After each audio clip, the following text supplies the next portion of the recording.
معزز سامعین کرام، السلام علیکم ورحمۃ اللہ تعالی وبرکاتہ۔ صلی اللہ علیہ محمد صلی اللہ علیہ وسلم، صلاۃ و سلام علیک یا رسول اللہ صلی اللہ تعالی علیہ وسلم۔ بنی اسرائیل کے 12,000 لوگ بندر بنے۔ روایت ہے کہ حضرت داؤد علیہ السلام کی قوم کے 70,000 آدمی عقبہ کے پاس سمندر کے کنارے ایلہ نامی گاؤں میں رہتے تھے، اور یہ لوگ بڑی فراخی اور خوشحالی کی زندگی بسر کرتے تھے۔ اللہ تعالیٰ نے ان لوگوں کا اس طرح امتحان لیا کہ سنیچر کے دن مچھلی کا شکار ان لوگوں پر حرام فرما دیا، اور ہفتے کے باقی دنوں میں شکار حلال فرما دیا، مگر اس طرح ان لوگوں کو آزمائش میں مبتلا فرما دیا کہ سنیچر کے دن بے شمار مچھلیاں آتی تھیں اور دوسرے دنوں میں نہیں آتی تھی۔ تو شیطان نے ان لوگوں کو یہ حیلہ بتا دیا کہ سمندر سے کچھ نالیاں نکال کر خشکی میں چند حوض بنا لو، اور سنیچر کے دن ان نالیوں کے ذریعے مچھلیاں حوض میں آ جائیں تو نالیوں کا منہ بند کر دو، اور اس دن شکار نہ کرو، بلکہ دوسرے دن آسانی کے ساتھ ان مچھلیوں کو پکڑ لو۔ ان لوگوں کو یہ شیطانی حیلہ بازی پسند آ گئی، اور ان لوگوں نے یہ نہیں سوچا کہ مچھلیاں نالیوں اور حوضوں میں مقید ہو گئیں تو یہی ان کا شکار ہو گیا۔ تو سنیچر ہی کے دن شکار کرنا پایا گیا جو ان کے لیے حرام تھا۔ اس موقع پر ان یہودیوں کے 3 گروہ ہو گئے۔ ایک گروہ کچھ لوگ ایسے تھے جو شکار کے اس شیطانی حیلہ سے منع کرتے رہے اور ناراض و بیزار ہو کر شکار سے باز رہے، اور کچھ لوگ اس کام کو دل سے برا جان کر خاموش رہے اور دوسروں کو منع نہ کرتے تھے، بلکہ منع کرنے والوں سے یہ کہتے تھے کہ تم لوگ ایسی قوم کو کیوں نصیحت کرتے ہو جنہیں اللہ تعالی ہلاک کرنے والا یا سخت سزا دینے والا ہے۔ اور تیسری گروہ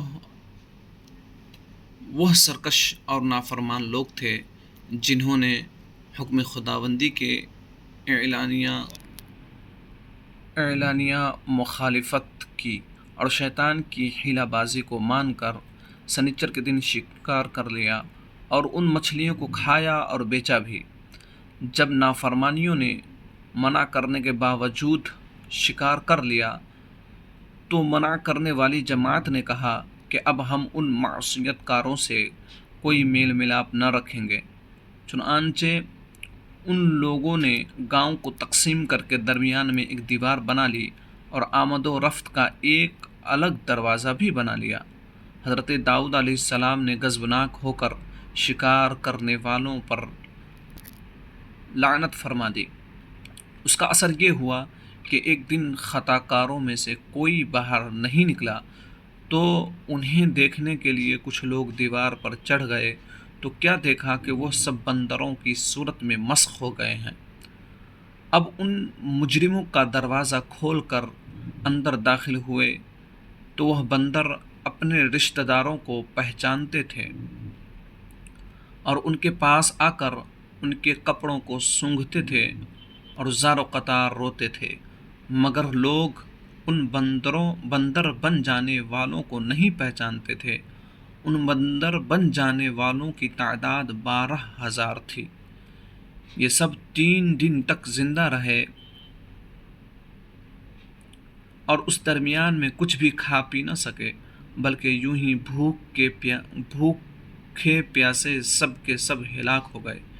شکار سے منع کرنے والا گروہ ہلاکت سے سلامت رہا، اور صحیح قول یہ ہے کہ دل سے برا جان کر خاموش رہنے والوں کو بھی اللہ تعالی نے ہلاکت سے بچا لیا۔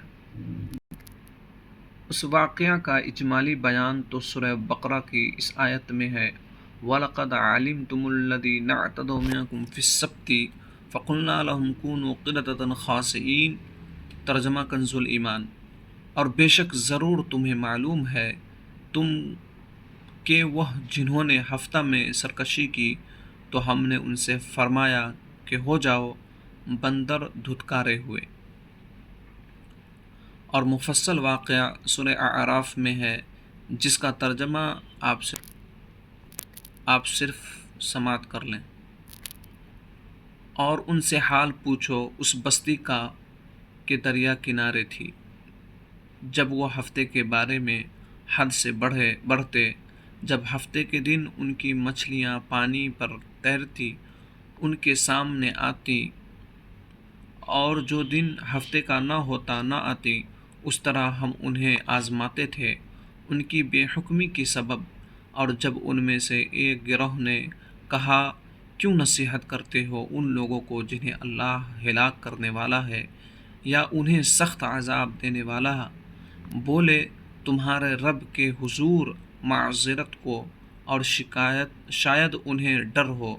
پھر جب وہ بھلا بیٹھے جو نصیحت انہیں ہوئی تھی، ہم نے بچا لیے، اور جو برائی سے منع کرتے تھے، اور ظالموں کو برے عذاب میں پکڑا،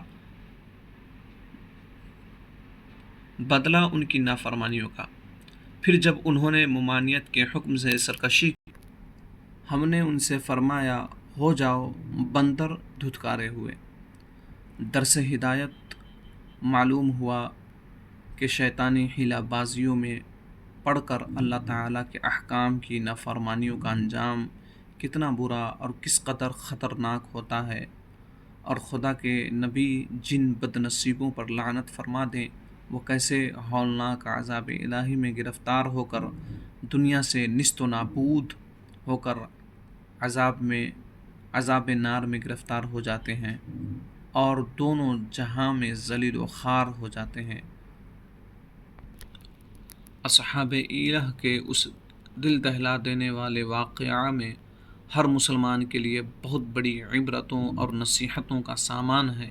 کاش اس واقعے سے مسلمانوں کے قلوب میں خوف خداوندی کی لہر پیدا ہو جائے، اور وہ اللہ و رسول کی نافرمانیوں کی پگڈنڈیوں میں بھٹکنے سے منہ موڑ کر صراط مستقیم کی شاہراہ پر چل پڑے، اور دونوں جہانوں کی سربلندیوں سے سرفراز ہو کر اعزاز و اکرام کی سلطنت کے تاجدار بن جائیں۔ معزز سامعین، تو آج کی ویڈیو یہیں تک۔ امید کرتا ہوں کہ یہ ویڈیو آپ کو پسند آئی ہوگی، اور پسند آئے گی انشاءاللہ۔ اسی طرح واقعات اور سارے واقعات کو آپ سماعت کرنے کے لیے میرے چینل محمد نوشاد قادری کو سبسکرائب کر لیں۔ السلام علیکم ورحمۃ اللہ تعالی وبرکاتہ۔